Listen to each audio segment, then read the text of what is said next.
हर बार उजड़ के फिर खड़ा हुआ।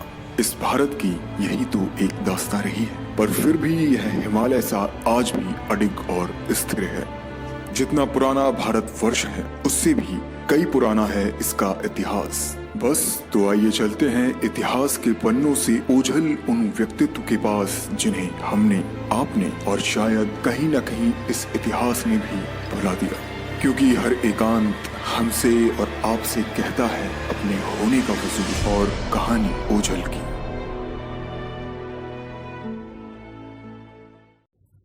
ओझल का सफर आज एक ऐसे किले की तरफ निकल चुका है जिसके बारे में लोगों का मानना है कि ये एक भुतहा किला है। इस किले में एक नटिन की आत्मा भटकती है। कहते हैं इस किले के पीछे एक दर्दनाक कहानी है जिसमें कहीं ना कहीं धोखा है और है एक वियोग की अग्नि। तो आइए जानते हैं कि क्या है गढ़ पहरा किले का वो भुतहा रहस्य। नट भारत में करतब दिखाने वाली एक जाति है।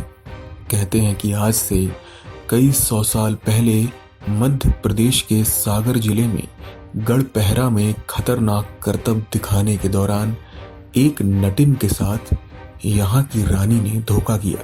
इस धोखे की वजह से नटिन की मौत हो गई। नटिन की मौत के वियोग में नट की भी जान निकल गई।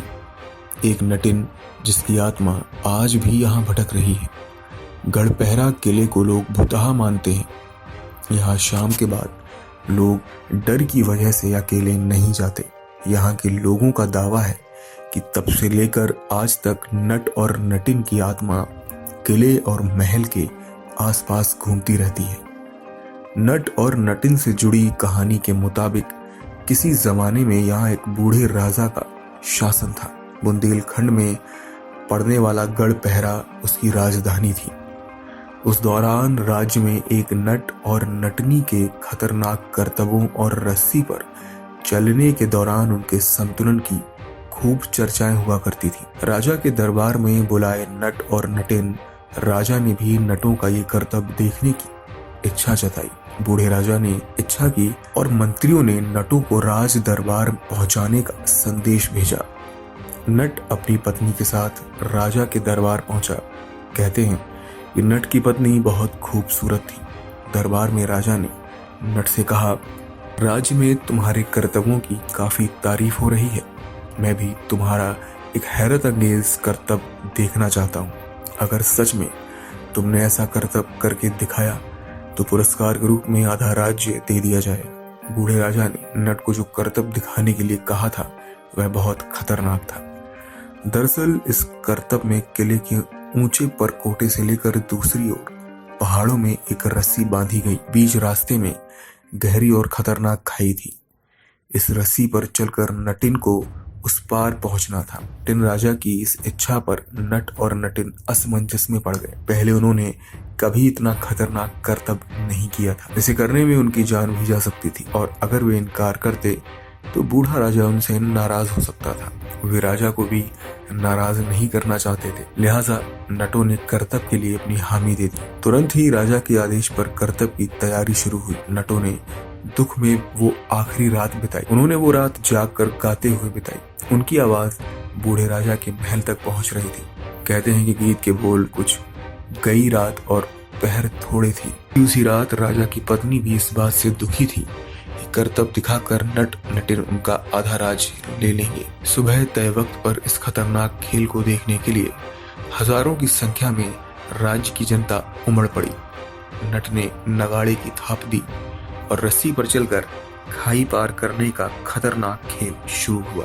नटिन बांस की डंडी के सहारे रस्सी पर चलने लगी। कथा के मुताबिक रस्सी पर गजब का संतुलन दिखाते हुए नटिन कुछ ही देर में आधे रास्ते तक पहुंच गई थी।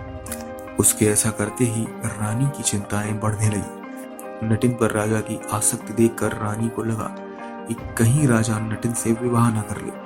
तभी रानी ने एक खतरनाक फैसला लिया। जिस रस्सी पर नटिन चल रही थी रानी ने उसे कटवा दिया। नीचे चट्टानों पर गिरने से नटिन की मौत हो गई, जबकि नटिन के वियोग में नट ने भी नगाड़े पर थाप देते देते अपनी जान दे दी। कहते हैं नट नटिन की मौत के कुछ ही दिन बाद राजा का पूरा राज्य तहस नहस हो गया। सागर में किले से सटे हाईवे पर रात के दौरान कई वाहन चालकों ने एक महिला को टहलते हुए देखने का दावा किया है। लोग मानते हैं कि ये उसी नटिन की आत्मा है जिसकी जान रानी के धोखे में चली हुई थी। कुछ लोगों ने किले के पास रात में दर्द भरे गीत भी सुनने का दावा किया है। वैसे यहाँ प्रचलित दंत कथाओं में भी कहा जाता है कि नट नटिन रात के दौरान रोज वही दुख भरा गीत गाते हैं जो उन्होंने करतब से पहले रात में गाया था।